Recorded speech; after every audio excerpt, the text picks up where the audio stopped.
Já cantava a Kátia, né? Não está sendo fácil. Olha só. Após chamar um motorista de ônibus de macaco, uma idosa disse que lugar de macaco é na jaula. O crime aconteceu em Vitória, no Espírito Santo. Ao ser questionada se não seria negra também, a idosa disse: "Eu não sou morena". Colorismo, né? Reprodução do racismo e muitas camadas que nós vamos ver por aqui agora no Plantão do Meteoro.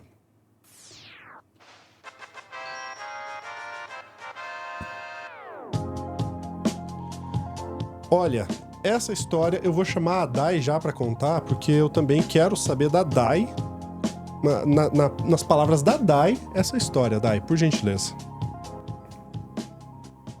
Rapaz, você quer saber mesmo nas minhas palavras, né? Difícil. Se eu falar o que eu estou pensando aqui, o Bruno tem que entrar em ação, então não podemos, né? Mas é uma história, no mínimo, escabrosa, né? Vamos começar a compreender que a idosa é uma pessoa de 78 anos, é realmente uma idosa. Ela entrou no ônibus, um ônibus ali na cidade de Vitória, no Espírito Santo, e ela começou a hostilizar o motorista em vários momentos.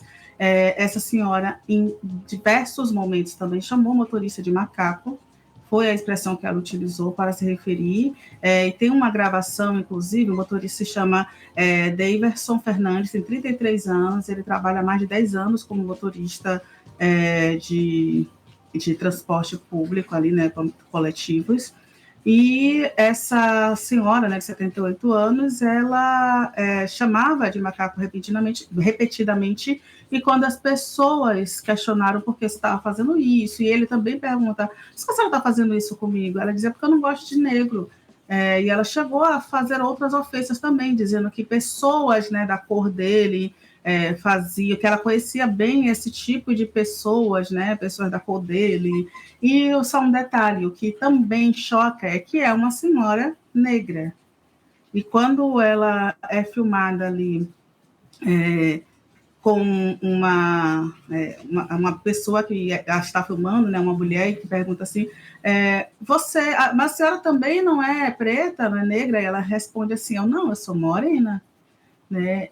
Tem algumas questões nesse caso, alguns os atravessamentos que passam é justamente compreender se essa pessoa ela tinha plena noção do que estava acontecendo, mas independente de ser uma senhora de 78 anos, em situação de rua, é uma pessoa que vive em situação de rua, que vai ser analisada ali junto à questão das suas faculdades mentais, o racismo é crime, independente da situação em que esteve inserida essa pessoa. Racismo é crime. Em nenhum momento essa senhora ela deixou, né, de proferir ofensas porque estava sendo filmada ou porque achou que estava, de alguma forma, cometendo algo contra uma outra pessoa negra para, né, sabe, para se sair melhor do que ela. Em nenhum momento essa senhora pensou no que estava acontecendo e continuou fazendo todas as ofensas como se nada estivesse acontecendo. Então, justamente isso que vai ser analisado agora no processo judicial, porque ela foi presa, mas depois também ela foi solta. Ela já está em liberdade provisória, mas ela segue no processo de investigação para identificar o que aconteceu. Nisso, vamos passar primeiro o vídeo, que é justamente o vídeo das ofensas, que é realmente muito pesado. Eu peço desculpas, pessoal, mas é necessário. Pelo menos são só 30 segundos, mas dá para entender o que estava acontecendo. A senhora não gosta de preto por quê? Porque eu não gosto, vou falar com o meu. Muito obrigada a gostar. Por quê? Muito obrigada a fazer o que você quer. A senhora também não é preta? Não, não é preta não, sou morena. Pé de macaco, é na jaula. Pois é. E ela ainda diz isso: lugar de macaco é na jaula, que é um dos termos mais chocantes, né? E vocês veem claramente que é uma mulher negra, né? Claramente. Mas a gente tem no Brasil ainda esse processo, né, temos dois processos, né? Um processo do colorismo, um processo da autodeclaração, que vem junto de uma linha ali da mestiçagem, que até dia desses as pessoas ainda se chamavam de morena cor de jambo.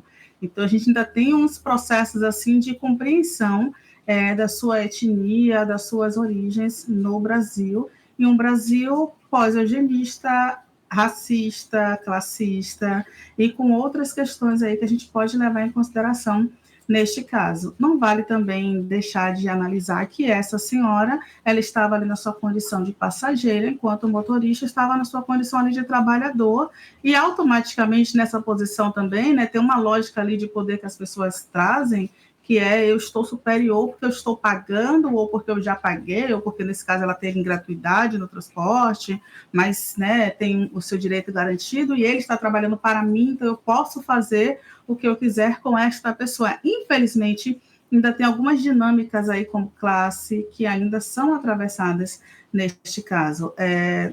Antes que a gente passe para o pensamento de questões mentais, que isso vai ser também apontado por um especialista, a gente tem que entender todas as relações que implicam nessa dinâmica aí da senhora como passageira e também ser uma senhora de 78 anos que vem carregada de várias questões e conceitos que foram atravessados ao longo desse último século, né? Com essa outra pessoa que é o motorista, que foi super tranquila, educada, e a entrevista dele, inclusive, é emocionante, porque ele disse que tentou manter a calma o tempo todo, e no vídeo é muito nítido que ele pergunta: por que a senhora está me chamando de macaco? Em momento nenhum ele é agressivo nem grosseiro com essa mulher, que é uma postura, inclusive, interessante. Não é fácil você manter a cabeça, né, diante de uma injúria, diante de uma violência como essa, e ele, né, conduz o ônibus para a delegacia e quando ela foi presa.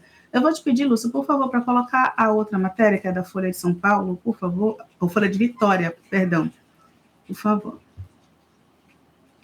Por um passageiro logo após a idosa ter ofendido o motorista. Por que a senhora me chamou de macaco?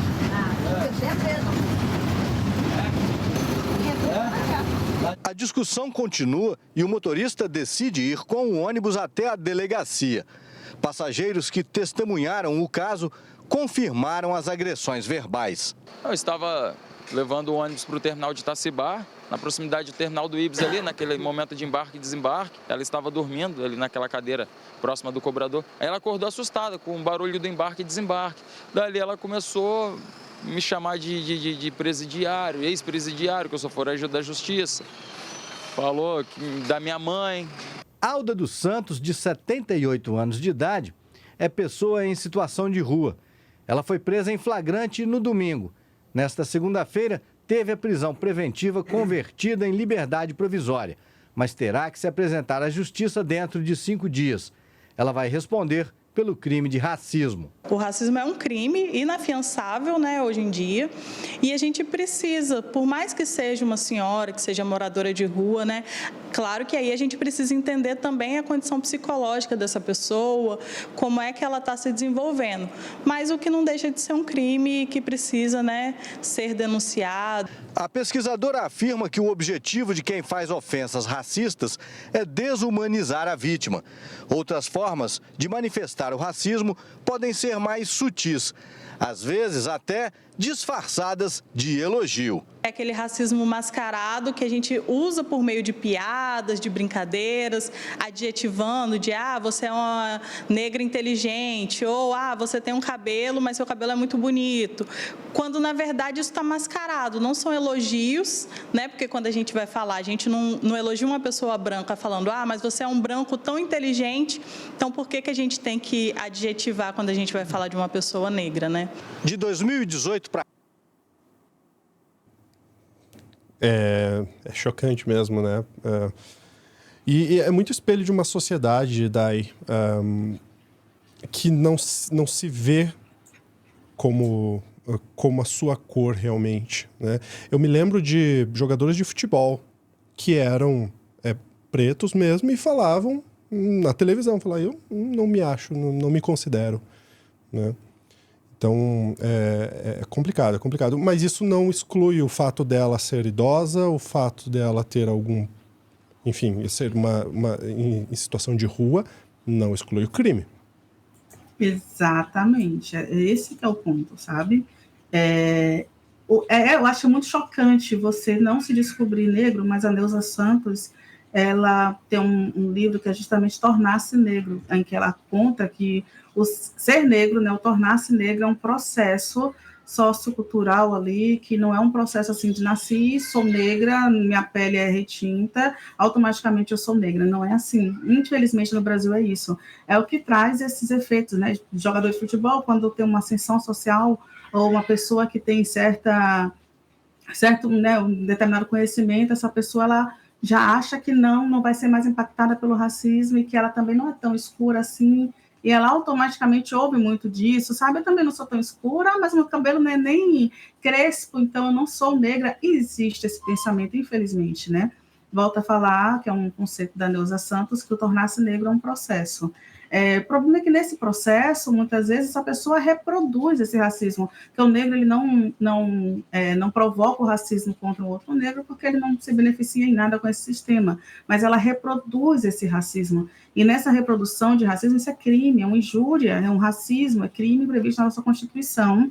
Ela vai ser investigada e vai responder sim pelo processo. Aí vai caber ao Ministério Público acatar ou não a denúncia que vai ser feita, né, o término do processo que vai ser feito pela Polícia Civil, mas é importante que a gente compreenda que não dá para passar literalmente em branco, não dá para deixar impune esses atos que aconteçam, né? Então, filmar, servir de testemunha e esperar que sejam feitos os ritos é de extrema importância para a gente tentar coibir mais e mais, porque antigamente os racistas tinham medo de sair às ruas, hoje em dia eles estão literalmente repetindo para as câmeras o que estão fazendo. Então, não dá para a gente achar que é absolutamente normal esse tipo de atitude. Não é normal. Infelizmente, vem crescendo o número de denúncias que alguns estados estão recebendo. Nesse caso, só no estado de Minas, no estado do Espírito Santo, por exemplo, só neste ano já foram 67 denúncias de racismo no estado. E esse processo que a gente compreende que é um processo racial violento que aconteceu no Brasil, um processo extremamente violento, e que até hoje se tenta acabar ainda com... se tenta ainda práticas eugenistas, né, para diminuir, para acabar com a humanização das pessoas negras. Nós temos aí uma necropolítica e temos outros processos que são justamente para piorar, né, a situação da população negra e, quem sabe, um dia exterminar, que nem o Presidente Negro, aí, que é um livro de um ilustríssimo escritor que ainda é exaltado por ter o sítio do Pica-Pau Amarelo, não preciso falar o nome dele, mas é isso, né? Existe essa prática aí governamentais que, infelizmente, influenciam essas pessoas, e essas pessoas seguem tranquilamente como se nada estivesse acontecendo, como se não fosse um absurdo dizer que lugar de macaco é na jaula. Infelizmente, é isso. Justiça, de fazer justiça, tem que ser feita a justiça, a lei tem que realmente valer para o caso da idosa, mas também para o caso dessas pessoas que, inclusive, aproveitam para fazer racismo com entregadores, né, com outras pessoas que estão trabalhando também, né? No caso, o motorista não fez absolutamente, obviamente, nada justificaria. Mas ainda é mais chocante porque ele não fez nada, Dai. É ainda mais chocante por conta disso. Então, justiça sim para a senhorinha, mas também para os bambambãs por aí que saíram do bueiro, né? Depois que um certo movimento começou a ter destaque por aí. Dai, obrigado, viu? Eu que agradeço. E para você que ficou até aqui, deixa seu comentário, dá um like, se inscreve no canal que você ajuda a gente a fazer o nosso trabalho. Um grande abraço, até a próxima.